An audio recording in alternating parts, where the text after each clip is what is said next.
mba isiny fitsarana maleo tena, isiny fitsarana izay manana taverina ndraikitra amin'ny vahoaka, ary ihany koa ny ministera fitsarana tsy mitsapaka amin'ny asa fitsarana. Izay mahatonga ary nareo ngamba dia gaga raha misy na député na iza angataka fiolana amin'ny ministra fitsarana ka raha voaresaka dossier no antody dia tsy izaho mihitsy mandray an'izany ary lavitra kitsirano fa mandeha any amin'ny bureau d'audience na ao amin'ny cabinet izay manao orientation na mandefa anareo amin'izay toerana tokony ahafana manampy anareo arak'izany. Mikasika ny fanatanterana fitsarana elakotsiny aloha anisany azy fantaniana be indrindra izahay dia somary lavalava ilay fanazavana. Ny fanatanterana fitsarana dia tsy mitovy ny vola omeny sefa ny farany ambany dia 80 000 ariary ary ny fanatanterana didindray dia miankina amin'ny asa izay ataony. Trano iray fa nanaovana fanalana sa tanàna iray manontolo, olona anankiray ve no takiana vola sa banky maromaro ary misy koa ny 3% zay totalin'ny vola izay alainy lycée ka ny kasika ny dossier manokana izay tsy hananalaiko zany ny singa mamaritra anazy dia afaka derevana ihany miaraka amin'ny valitany mba ametrahana hoe tsy tokony atao miampakana izy ireny fa manjary sakana ho an'ny olana ny ambanivohitra sy amin'ny toerana izay lavitra andrina tsy manana izay fahafana maka valitany lafo be izay. Fa na izany ara dia misy ihany koa ny satamifeany valitany manokana tsy azo ny fitsarana tena hoe mikabana na andidina azy ireo. Ary za koa tsy mbola nanao minisitra. Marina fa nanaraka ihany zany tamin'ny fahita lavitra taloha efa misy ny fifampiresahana ohatr'izao ny gouvernemanta sy ny antenimieram-pirenena fa raha nanao an'ilay drafitrasa fanatanterana iny izay tsy nanotany fimoavavoaka na anankiray azy hevitray manonana izy. Rehefa niainao anareo teto zay omaly dia hoy izy aho hoe kay tena zay ny anton'le fifanatrehana. Enonay nareo omaly zay tsy tafiditra anatin'iny drafitrasa iny zany amin'le fomba fijery amin'le lafin'ny politika fa tsy le antsipriany be dia ho ahitsinay ny drafitrasan'ny fanatanterana satria tena avy amin'ny vahoaka ny zavatra nentiny fimoavavoaka omaly.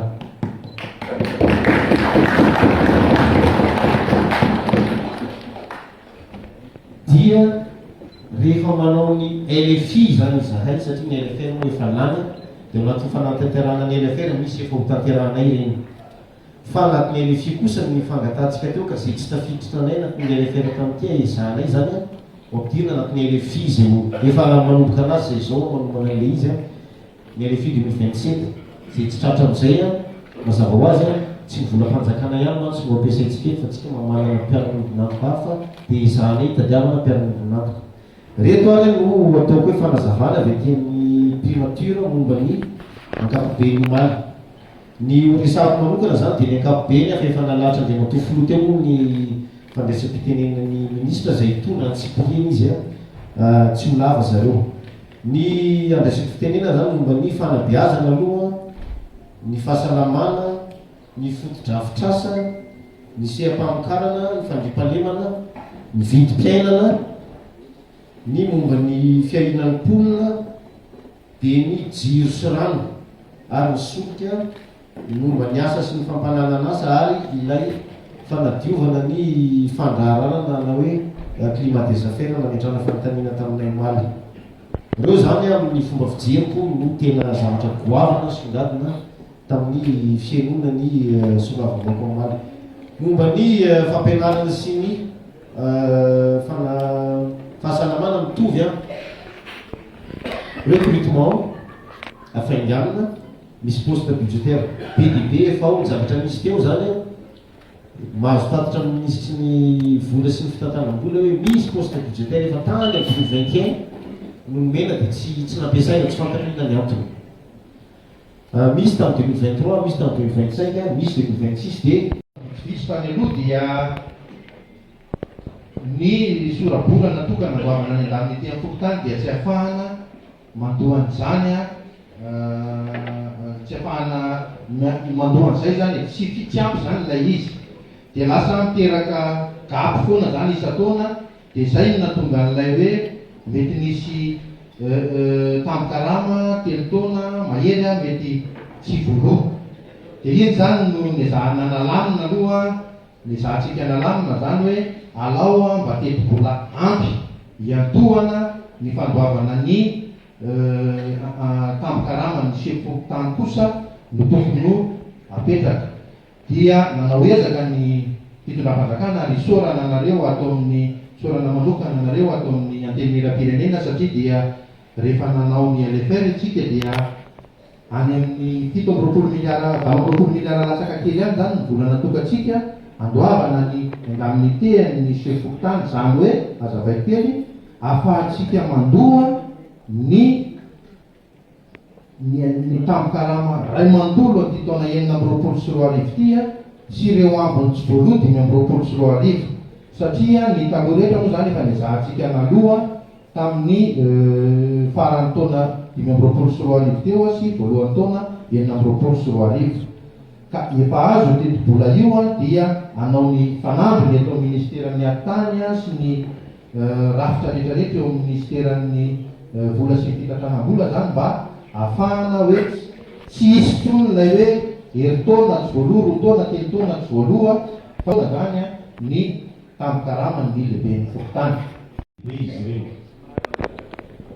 mety misy zany zato tsy mandà fa tsy ataonivo ny fibaikona, fa mety misy olona maka vola any hoany, ka ireny olona ireny dia mangataka aminareo zahay omeo anareo anay ny anaran'ny olona zay naka vola ho andraisanay bebetry, fa ny eo anivon'ny fibaikona ny miaramila dia tsy mandray vola ary tsy andoavam-bola ny fanaovana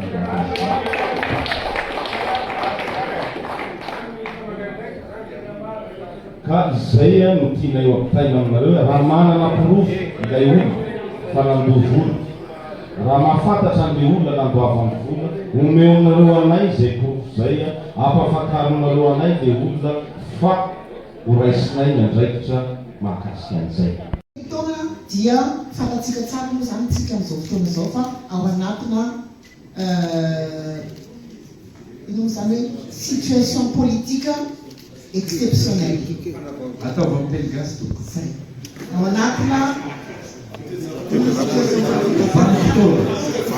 fotoana ara politika izay miavaka. Ny ao anatina hiezaka isika tondresan'ny honorable Hervianona teo hoe na ny anaovantsika n'ity lalàna anangaratsika n'ity rafim-panjakana ity ary dia efa nisy ny teny hoe fa tsika ny anova constitution afaka fotoana fohy dia inona ary no anaovantsika zavatra anatina fotoana lava nefa afaka ray taona sy tapany dia efa hanova lalam-panorenana. Noho izany tsy ataontsika herintaona satria 2 taona mahery anambontsika mbola hiaraka amin'ny volan'io lalam-panorenana io, hiaraka anovan'io zany no antony anaovana anazy 3 taona renouvelable indray mandeha, satria rehefa lany ny lalam-panorenana dia zay tsika vao mivalapatra anao 10 taona